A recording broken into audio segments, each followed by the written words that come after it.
საღამოშვიდობის ატევი 25-ის ეთერშია საზოგადოებრივი პოზიცია. მე მისი წამყვანი ნაზი ქობულაძევა. რამდენიმე წლის წინ საქართველოში ბავშვთა სახლები გაუქმდა და შემოვიდა მინდობით აღზრდის წესი. მინდობით აღზრდას ექვემდებარება 18 წლამდე პირი, თუ მისი დატოვება მშობელთან ან მეურვესთან მისგან დამოუკიდებელი მიზეზით ბავშვისთვის საზიანოა და მშობელი და მეურვე ამის თაობაზე მიმართავს მეურვეობისა და მზრუნველობის ადგილობრივ ორგანოს. მშობლის უფლება გადაწყვიტოს ვისთან იცხოვროს ბავშვმა შეზღუდულია და ბავშვი უნდა განთავსდეს თავისი ოჯახის გარეთ. ასევე თუ მშობელს ჩამოერთმევა ან შეეზღუდება მშობლის უფლებები და მოვალეობები და ბავშვი უნდა განთავსდეს ასევე თავისი ოჯახის გარეთ. მინდობით აღზრდის პროცედურების განმახორციელებელი უფლებამოსილი ორგანო არის სოციალური დაცვის სააგენტო. როგორია პროცედურები, რამდენად კონტროლდება მინდობით აღზრდაში მყოფი ბავშვების პირობები, დღეს ჩვენ გადაცემაში სწორედ ამ საკითხს ვიმსჯელებთ.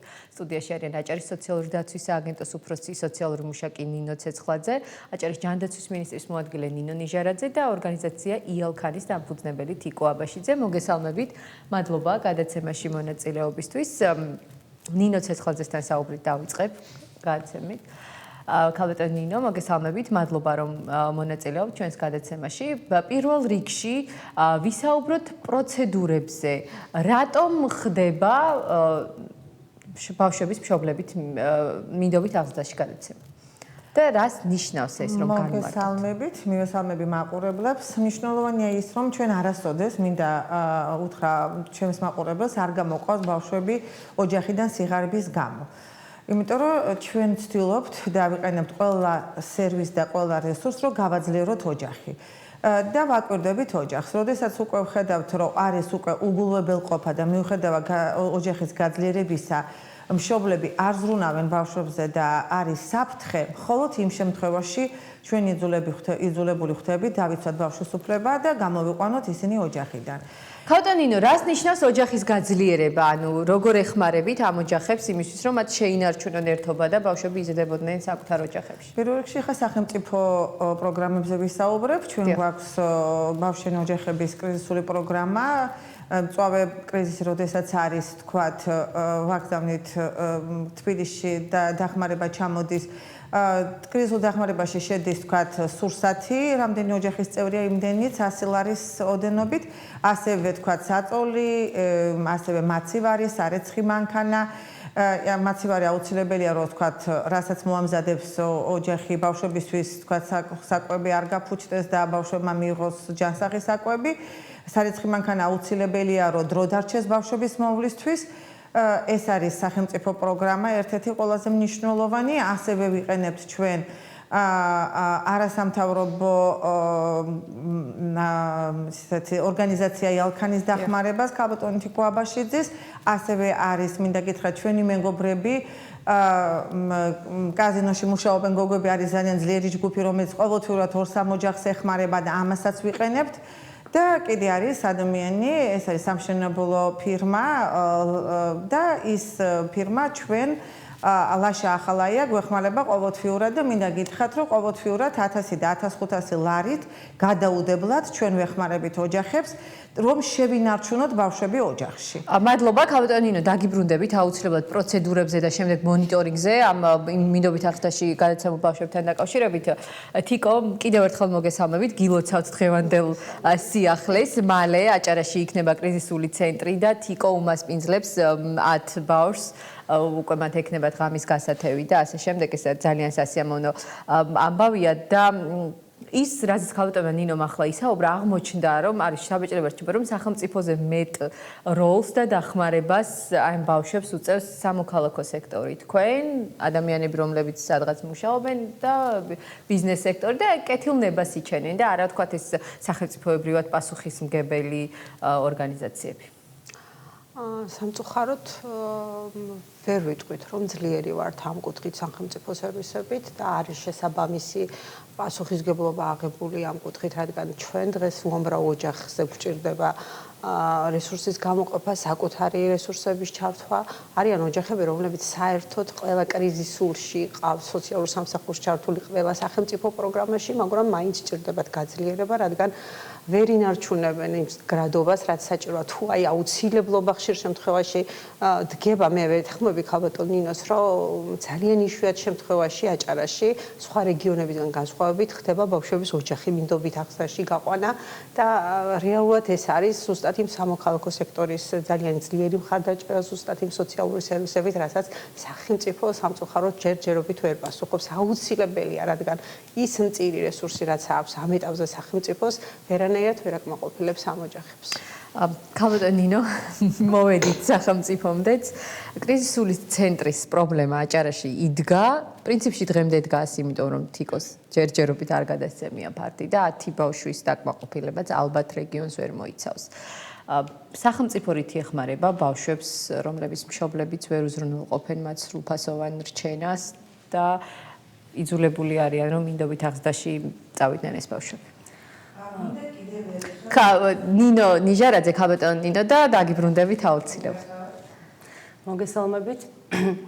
რაც შეეხება ჩვენი სამინისტროს ტაქტიკას, ასე ვთქვათ, ჩვენ გვაქვს ხანგრძლივი ასე ვთქვათ რეკომენდაციების მიღების პერიოდი გვქონდა სოციალური მომსახურების სააგენტოსთან. პრობლემის აქტუალობიდან გამომდინარე, სამინისტრომ 2020 წლიდან დაგეგმა პროგრამა, რომელიც მიზნად ისახავს მსრულველობამოკლებულ ბავშვთა, პატრონაჟის არ მქონე ბავშვთა რეინტეგრაციის ხელშეწყობას. ჩვენ ვიცით, რომ სახელმწიფო პროგრამის ფარგლებში აღნიშნული სერვისები დაკმაყოფილებულია 18 წლამდე ასაკამდე, ხოლო 18 წლის ზემოთ პრაქტიკულად ბავშვი ყოველგვარი სერვისის გარეშე შესაძლებელი აღმოჩნდეს ქუჩაში.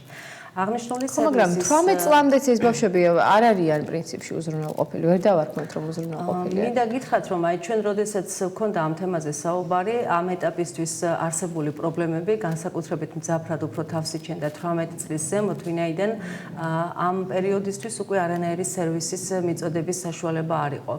აქედან გამომდინარე, პილოტის სახით ჩვენ დავგეგმეთ 2020 წლიდან 18-დან 25 წლის ასაკამდე მსრულველობამოკლებულ ბავშვთა თანადგომის არ მქონე ბავშვთა რეინტეგრაციის ხელშეწყობის პროგრამა, რომელიც მიზნად ისახავს საცხოვრისით დაკმაყოფილებას, უფრო სწორად მიზნად ისახავს მატერიალური დახმარების გაწევას და აღნიშნული დახმარება თითოეულ ბენეფიციარამდე მივა ინდივიდუალურად.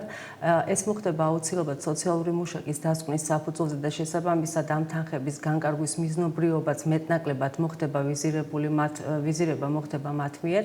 გარდა ამისა, ჩვენს მიერ მოხდება ხელშეწყობა უნარჩვებების დაუფლებაში პროფესიულ უნარჩვებებსა და ასე ვთქვათ დასაქმების ხელშეწყობის თვალსაზრისით და ეს გარკვეულწილად მათ ხელს შეუწყობთ გარკვეული მოსამზადებელი პერიოდი იმისათვის, რომ ასე ვთქვათ შემდგომი ცხოვრებისათვის მოემზადონ და დამოუკიდებლად მოახდინონ საზოგადოებაში ინტეგრაცია. ეს რომ ყოფილიყო 18 წლამდე დასაქმების ან პროფესიული უნარჩვევების თქვათ შეძენა და შემდეგ გაგრძელებულიყო.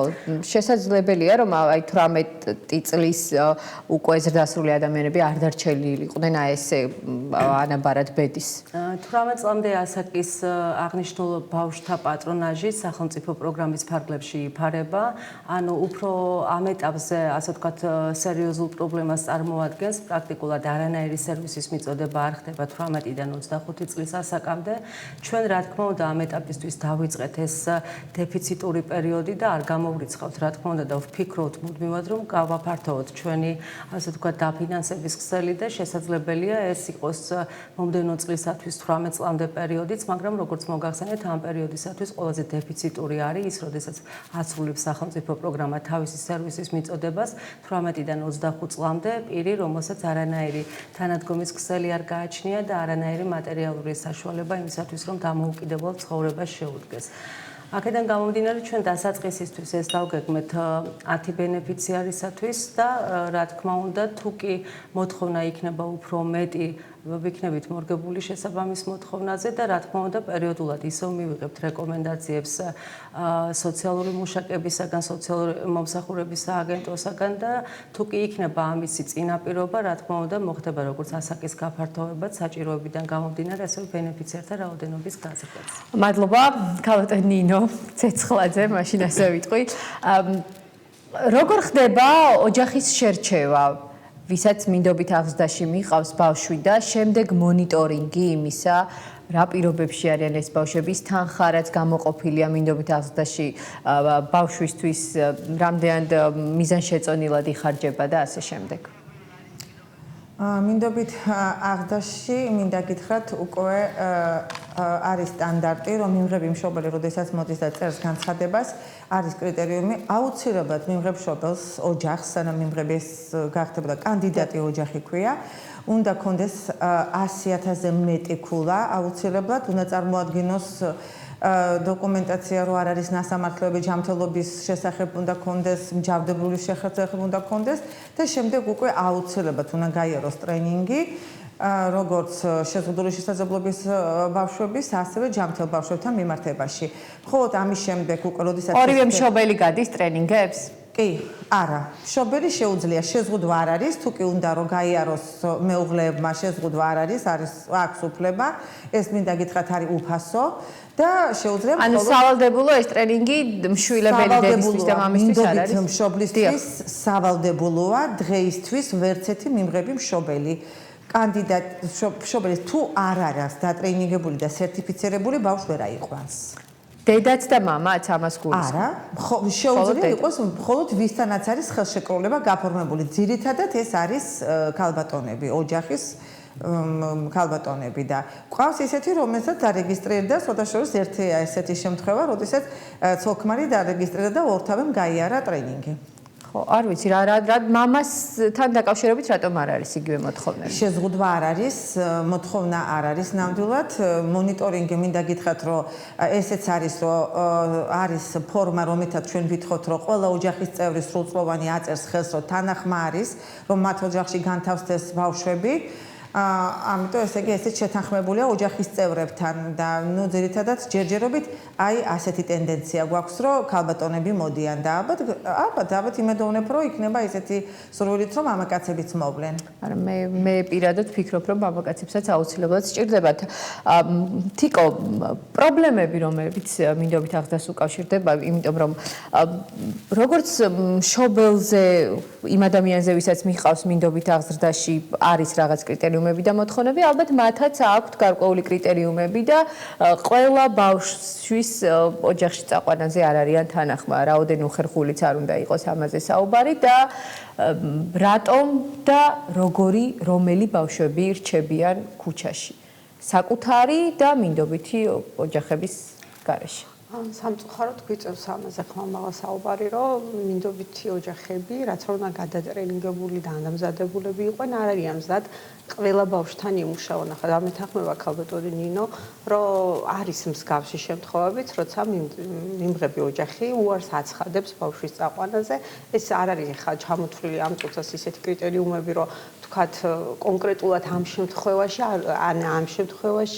არ არის ამ წუთას ესეთი გამიჯნული შემთხვევა, როცა თქვათ ვიცით კონკრეტულად რაზე იქნება. ეს შეიძლება უკავშირდებოდეს ბავშვის ჯანმრთელობის მდგომარეობას, ოჯახების, ანუ მშობელი ოჯახების მდგომარეობას. როცა გადამზადებას გადიან, ცალკე გადამზადებას დამატებით სადებს გადიან ის მშობლები, რომლებსაც სურთ აიყვანონ, თქვათ შეზღუდული შესაძლებლობის მქონე ბავშვები, თუმცა შემდგომ როცა რეალობის წინაშე დგებიან, ვერ უმკლავდებიან ამ პრობლემებს, არაერთი შემთხვევა აქვს თვითონ სოციალური მომსახურების სააგენტოს ჩვენთანაც დაფიქსირებულა წინა წლებში რამოდენიმე შემთხვევა, როცა ვერ გაამართლა მინდობითმა ოჯახმა, თუმცა ეს იმდენად დიდი პრობლემა არ არის, რამდენადაც მიმღებლობა თავად ოჯახებისა იმ საკითხების, რაც მერე ჩდება, რაც მოყვება ამ ბავშვებს. რა პრობლემები იჩენს ხოლმე? ზოგადად მიმღებლობა ერთ-ერთი მთავარი კრიტერიუმია, რასაც ჩვენ ყველას სოციალურ სამსახურსაც, ჩვენ მესამე სექტორსაც გვაქვს ძალიან დიდი მიმღებლობა იმ ბავშვებისა, რომლებიც არიან ქუჩაში, რომლებიც არიან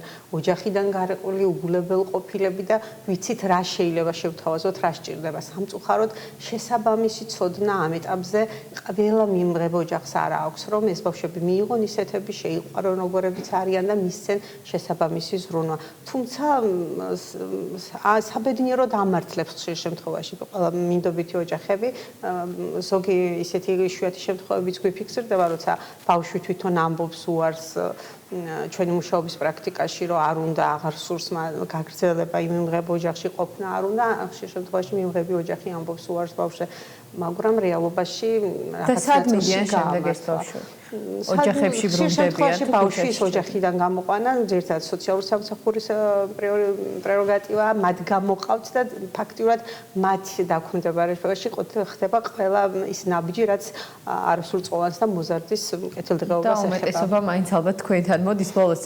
ქალბატონ ნინო, მონიტორინგი ვახსენე წეღან მას შემდეგ რაც ბავშვები ამ ოჯახებში მიდიან და თიკომ ისაუბრა პრობლემებზე, იმიტომ რომ ოჯახი რაც უნდა დატრენინგებული იყოს პრობლემებს აწყდება უჭირს გამკლავება, ბავშვს აქვს ფსიქოლოგიური მომენტი და პრობლემები იჩენს თავს.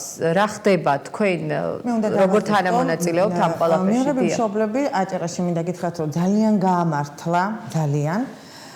და არის შემთხვევები, არის ასეთი ისა კრიტერიუმი, ისა, როდესაც ბავშვს აქვს ქსევითი აშლილობა, აქ ვერ ვისაუბრებ, რომ მარტო მიმღებლობის პრობლემა გვაქვს, სერვისის პრობლემა გვაქვს.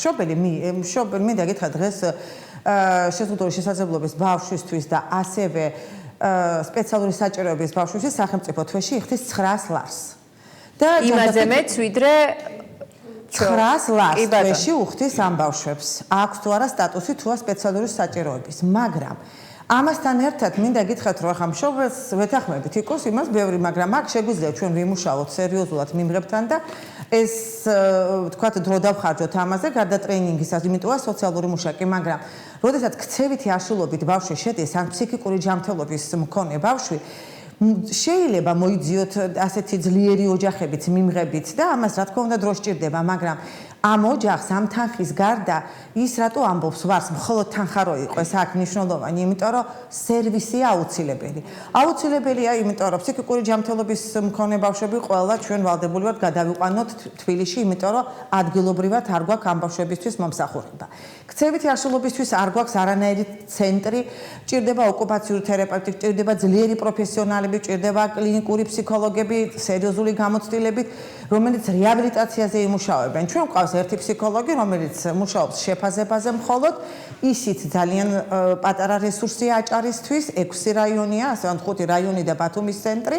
ამიტომ ამბობ, რომ იმუშავებს აჭარაში მიმღები ოჯახები და მშობლები, საკმაოდ ძლიერი და კარგი მიმღებლობა მაქვს მინდა თუმცა ალბათ 100%-იანი ჯანმრთელობის მქონე ბავშვების შემთხვევაში, როგორც მე ვხვდები, იმიტომ რომ ძალიან უცნაურია თბილისში გადაყავთ აჭარიდან ბავშვს სპეციალური საჭიროებები აქვს, ფსიქიური პრობლემები აქვს, ჭირდება საკუთარი დედა და მამა თუნდაც მიმღებ ოჯახში ცხოვრობდეს, მოინახულოს რომ მისი ჯანმრთელობის მდგომარეობა რაღაცნაირად შემსუბუქდეს და ამ დროს ჩვენ მივყავს თბილისში. ძალიან მიყვანეს სამკურნალო ფსიქიკური ჯანმრთელობის ის კლინიკა იქა. მესმის. და მინდა გითხრათ, რომ აჭარაში არის აი ამ კუთხით პრობლემა საქართველოში დგას, მაგრამ აჭარიდან 18 წლის განმავლობაში 10 ბავშვიც არ მეყოლება, არა.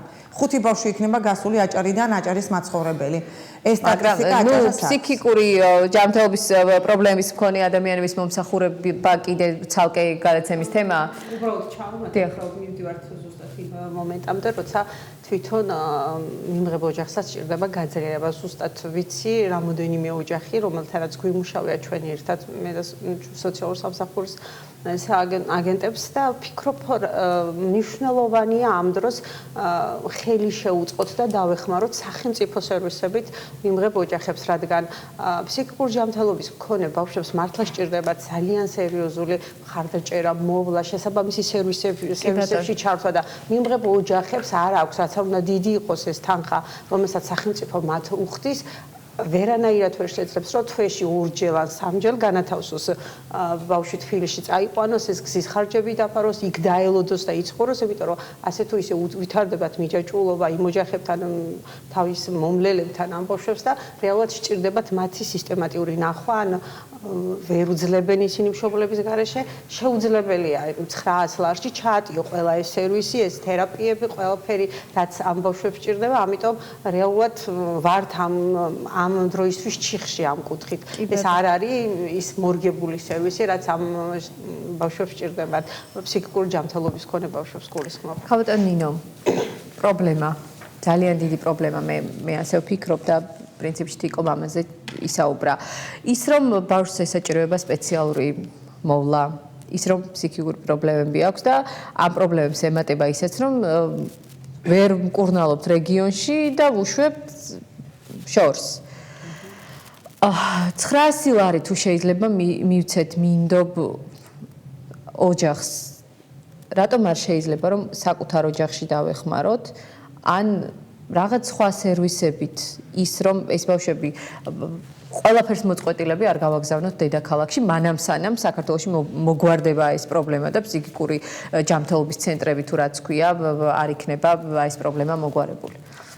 მე მოგახსენებთ ახლა. ჩიხში ვარ თოთიკომ თქვა. მოკლედ, რაც შეეხება ფსიქიური ჯანმრთელობის პრობლემას, არის მწვავე გადაუდებელი დახმარების სერვისების აუცილებლობის პერიოდი, როდესაც 18 წლამდე ასაკის ბავშვები უნდა იქნენ გადაყვანილი და შესაბამის სერვისი იღებენ დედაქალაქში. მაგრამ რაც შეეხება სარეაბილიტაციო კურსებს, თუ კი იქნება ბავშვი სწორად დიაგნოზირებული და სწორად შეფასებული, ჩვენ გვაქვს სარეაბილიტაციო პროგრამები, ფსიქოსომატური და ბავშვთა ადრეული განვითარების პროგრამა, რომელიც ითვალისწინებს როგორც ბიოლოგიური ოჯახის, ასევე მინდობით აღზრდის ოჯახების ბავშვებისათვის შესაბამისი სარეაბილიტაციო კურსებით უზრუნველყოფას.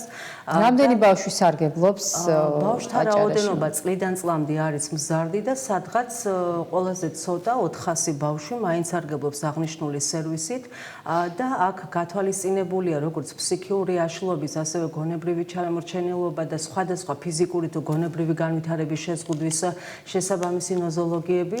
და აქ არის ინდივიდუალურ საჭიროებებზე მორგებული მულტიდისციპლინარული ჯგუფის მიერ მიწოდებული სერვისები, რომლებიც მოიცავს ყველა იმ სერვისს, რაც შესაბამისად ინდივიდუალურად თითოეულ ბავშვს სჭირდება. სპეციალურ საჭიროებებთან დაკავშირებით? როგორც მოგახსენეთ, აქ არის რაღაც გარკვეული ნოზოლოგიები, მწვავე პერიოდი, რომლის დროსაც ვერ მოხერხდება, რა თქმა უნდა, ეს არ იქნება სარეაბილიტაციო და მას შესაბამისად ჭირდება მწვავე პერიოდის კუპირება და როდესაც უკვე რეაბილიტაციის ფაზაში გადადის ბავშვი და მას ამ კურსის მიწოდება ჭირდება, ჩვეულებრივად ჩვენს რეგიონში და ამ პროგრამას არა მარტო ჯანდაცვის სამინისტრო, ასევე ქალაქ ბათუმის მერიაც აფინანსებს, გვაქვს როგორც მუნიციპალიტეტებში რეგისტრირებული ბავშვებისათვის, ასევე ქალაქ ბათუმში და უკვე 2 წლის განმავლობაში უფასოდ ხორციელდება ჩვენი ბენეფიციარებისათვის. მაგრამ ქალბატონინო, როგორც ჩანს ეს არ არის საკმარისი. საკუთარ მშობელ ოჯახში არის პრობლემა და სოციალურმა სამსახურმა გადაწყვიტა, რომ ეს ბავშვი სახლში ვეღარ დარჩება. მინდობით ოჯახში მიდის, ისინი ვერ უმკლავდებიან. სად მიდიან შემდეგ ეს ბავშვები? მიდიან თიკოსთან. რატომ სახელმწიფო სად არის ამ დროს? როგორც ქალბატონმა ნინომ აღნიშნა, სულ ასეთი ბავშვი 18 წლის განმავლობაში 5 ყოფილა. ერთიც რომ იყოს პრობლემა. არა, მე არ ვამბობ, რომ ერთიც რომ არის, პრობლემა არ არის. ერთიც პრობლემაა და 5-იც პრობლემაა. ანუ რისი თქმა მინდა, როდესაც სახელმწიფო პროგრამა მუშაობს და ამ შემთხვევაში სახელმწიფო პროგრამა საჭიროებებიდან გამომდინარე, დატვირთვიდან გამომდინარე განსაზღვრავს, რომელ რეგიონში რა სერვისის მიწოდება დანერგოს. სრულად იცით, ბოლომდე იცით, რამდენი ბავშვია ქუჩაში. ესეც არ ხო, იმიტომ რომ აი ამიტომ ვამბობ, 5 არის, 5-მა გაიარა ჩვენს თვალწინ და ჩვენს საბუთებში, მაგრამ იქნებ 50 იყო და გამოვრჩა. არა, ეს საუბარი არის, როდესაც არის ჩართულობა და როდესაც არის შესაბამისი სამსახურების მიერ სერვისის მიწოდებისთვის გადაყვანა, თორემ არსებობს შესაბამისი მშობლების მიერ წაყვანილი ბავშვებიც და არის მინდობით მშობლების მიერ გადაყვანილი ბავშვები. ჩვენ ამაზე არ ვსაუბრობთ. ჩვენ რა თქმა უნდა აღნიშნულზე ვერ ვფლობთ სრულყოფილ სიტუაციას და მე ვფიქრობ, არანაირ მოვლენაზე არ შეიძლება ზოგადად ითქვას, რომ სრულყოფილად ვფლობთ სიტუაციას, იმიტომ რომ ყველაფერი არის განვითარებადი და ყველაფერი არის შესწავლადი. ჩვენც იმიტომ ვართ, რომ ყოველ საჭიროებას მივყვეთ და რაც უფრო გაფართოვდება საჭიროებები, ასე ვთქვათ, ადეკვატური რეაგირება გავაკეთოთ.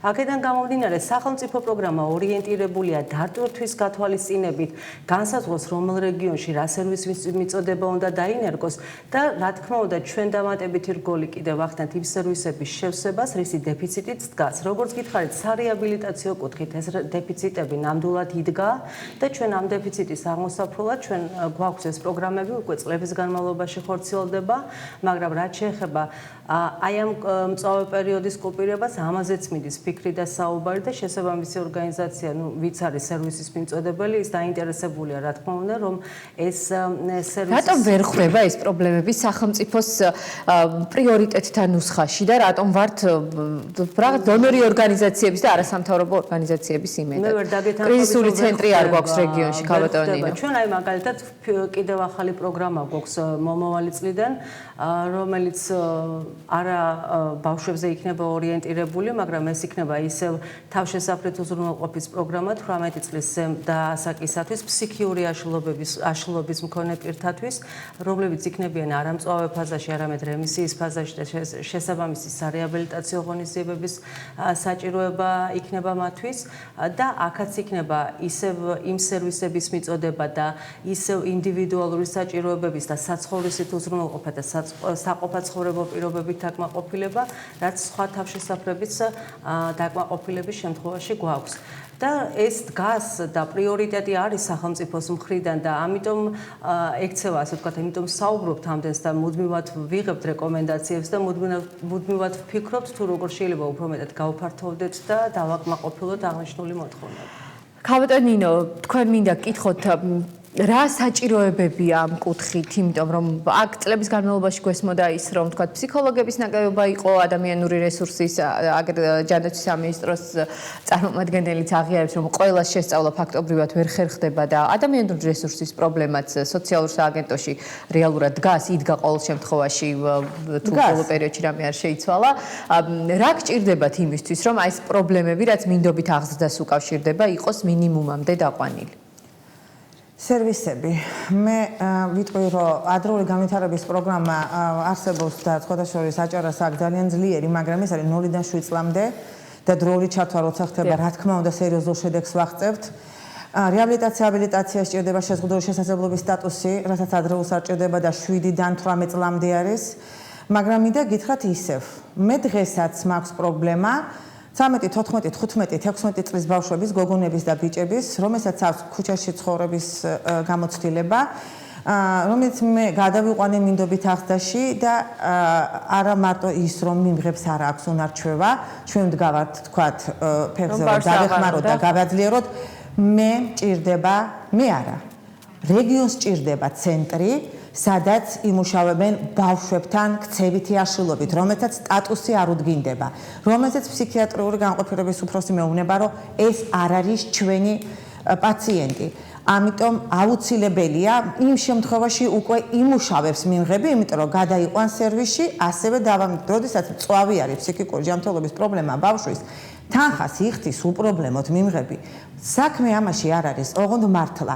აქ საქმე არის, რომ მე მჭირდება ის, თქვათ, წელიწადში 4-ჯერ და 5-ჯერ. და ამიტომ ადგილობრივად მჭირდება, არის ძალიან კარგი ბაზა ფსიქიკური ჯანმრთელობის ჩვენთან ხო არის ეს. ამიტომ აქ უნდა გაიხსნას 5 ბავშვზე მაინც. ამ შემთხვევაში უკვე ეს მიმღები მშობელიც იმუშავებს არც 900 ლარი უშველის და არც 1500. მე ვამბობ ადგილობრივად უნდა იყოს ეს მომსახურება. ქალბატონი ნინო, ბოლო შეკითხვა თქვენთან და თიკო თავის რეკომენდაციები დაასრულებს გადაცემის ამ ბლოგსა. მე მაინტერესებს რამდენჯერმე გკითხეთ, თუმცა არ ვიცი, ალბათ პასუხი არ იყო ამომწურავი.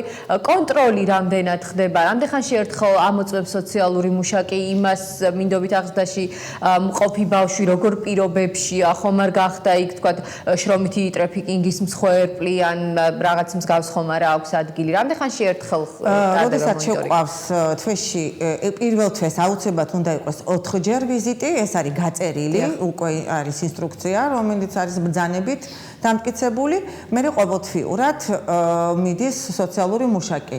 და მინდა გითხრათ, თუ კი ახლა მიდის და მე ვამოწმեմ და ჩემს სოციმუშაკებს უმკაცრესად ვთხოვ, იმიტომ რომ მე ვაწარმოებ როგორც სოციმუშაკების მონიტორინგს, ისე ოჯახების შესაბამისი სეზონური ტანსაცმელი, ნუ კვებაზე დილით არ მაქვს საუბარი, სკოლაში ვიზიტები ეკუთვნის 6 თვეში ერთხელ სოციალურ მუშაკს, რომ ბავშვი ბულინგის მსხვერპლი არ გახდეს, თქვათ შეიძლება რომ სახელმწიფო ზრუნვაშია და მინდა გითხრათ და იცით არ დავიხევ უკან რომ მოვიდეს ჩემამდე, რომ მე გამოვიყვანე ოჯახიდან ბავშვი, იმიტომ რომ ვიცნობდი ამ ბავშვს წლების განმავლობაში, მხოლოდ იმიტომ რომ ბედნიერების ხარისხი ამ ბავშვების არ მომეწონა.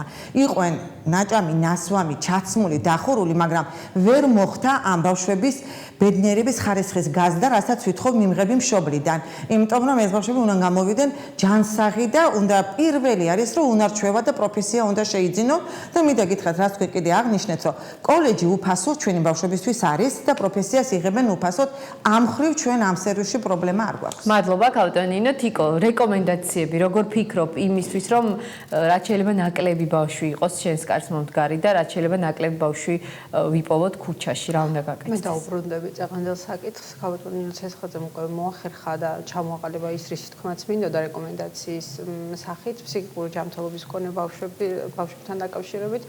კავტონინოჟეს კი ვიტყვი რომ უბრალოდ დაგიკონკრეტებთ რომ 5 ბავშვზე მეტი ბავშვია, მეტი ჩემთან და სოციალურ სამსახურში კიდე რამდენი ფიქსირდება მძიმე ფსიქიკური პრობლემების მქონე ბავშვი, რომლებზეც გვიწევს სამწუხაროდ რესურსის დამატებით გამოყოფა, რომ წავიყვანოთ თბილისში, უზრუნველყოთ ტრანსპორტით, ხშირ შემთხვევაში მშობელსაც მივცეთ თანხა, რომ იქ გაჩერდეს ან შემდგომი ჩააკითხოს და ჩამოიყვანოს, უამრავ ასეთ შემთხვევაზე გვიმუშავია და სასიცოცხლოდ მნიშვნელოვანია თუნდაც პირველ რიგში 5 ბავშვზე გაიხსნას ადგილზე მომსახურების ცენტრი, რომ ამ ბავშვების მშობლებს არ მოუწიოთ ხშირ შემთხვევაში უარის თქმა საკუთარ შვილებზე მხოლოდ იმიტომ, რომ დაიღალენ გზაში წოწიალით, ისედაც უფრთხილება სოციალური სამსახურის მუშაკები თითოეულ ოჯახს, თითოეულ მშობელს, რომ შეუნარჩუნოთ ეს ბავშვები ამ ოჯახებს, მე ბიოლოგიურ ოჯახზე ვსაუბრობ და ამისთვის აუცილებელი ძალიან მნიშვნელოვანია რეგიონისთვის, რომ იყოს ადგილზე ეს მომსახურების სერვისი. ალბათ კარგი იქნებოდა სერვისის მიმწოდებელიც მოგვეწვია სტუდიაში, იმიტომ რომ მე ნამდვილად ვიცი, რომ ამ თემაზე მიდის საუბარი და სერიოზულად არიან დაინტერესებული ამ მიმართულების განვითარებაზე. ხო, პრობლემა არ არის ახალი და მე იმედი მაქვს რომ იფიქრებენ სადაც საჭიროა ამ ყველაფერზე და არ ვიცი კიდევ ერთხელ ვიტყვი რომ სამინისტრო კი არ უნდა ავსებდეს არსებულ პროგრამებს რომლებიც აქვთ არასამთავრობო სექტორს, იმიტომ რომ ჩვენ ამ სტუდიაში ბევრჯერ სხვადასხვა პროგრამაზე გვისაუბრია, სხვადასხვა პრობლემებზე, პატიმრების, ხანდაზმულების, ბავშვების და აღმოჩნდება რომ რომელიმე კონკრეტული არასამთავრობო ორგანიზაცია ამთავრებს კონკრეტულ პროექტს და ეს ადამიანები ისევ რჩებიან არაფრის იმედად. მე ვფიქრობ რომ სახელმწიფოს უნდა კონდეს ჯერ მკვეთრად გამოხატული ბევრი პროგრამა და არასამთავრობო ორგანიზაციები უნდა ავსებდნენ რაღაც მცირე დანაკლის 21 მილიონი ლარი გვაქვს დამატებით კი არა აი ახალი პროგრამები და კარგი, ჩვენ რეკლამის შემდეგ კიდევ სხვა ერთ დამატებით პრობლემაზე ვისაუბრებთ და აი იქ უკვე როგორ გაქვს საქმე მაგაზეც. ნინო ცეცხლაძეს ვემშვიდობები, ჩვენ რეკლამის შემდეგ იმავე სტუმრებით ხანდაზმულთა პრობლემებზე და იმაზე ვისაუბრებთ, რამდენად ღირსეულია სიბერე საქართველოში და რამდენად უზრუნველყოფს ამას სახელმწიფო სერვისები. დაგველოდეთ.